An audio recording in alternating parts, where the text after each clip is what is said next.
गणेश पूजा भसाणी रे बुलिला खंडा। हाँ आज्ञा, जगतसिंहपुर रघुनाथपुर मुख्य बजार थाना पाखरु 100 मीटर दूर में शह शह लोकंक उपस्थिति रे युवकों गोड़े गोड़े हाणिले।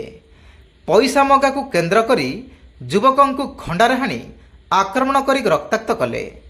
युवकों पिठिरे खंडारे होईछि आक्रमण। अभिजित नायकों जगन्नाथपुर ग्रामर मुन्ना पैसा मागिबारु अभिजित मना करि दैथिले, जहा फल मुना रागिकी खंडारे आक्रमण करथिले। आतंक खेलैथिबा मुना एबे रघुनाथपुर थाना रे अटक सहित हाणीथिबा खंडा को जबत करिछि रघुनाथपुर पुलिस। अटक युवक हेले जगन्नाथपुर ग्रामर मुना। अभिजित नायक एबे जगतसिंहपुर मुख्य चिकित्सालय रे भर्ती होइछंती। घटनार अधिक तदंत करुछि रघुनाथपुर पुलिस। गतकाली रघुनाथपुर मुख्य बजार उपरे भसाणी चलिथिबा समय रे घटिछि अघटन। जगतसिंहपुररू संग्राम किशोर पट्टनायक रिपोर्ट, आवाज ओडिशा।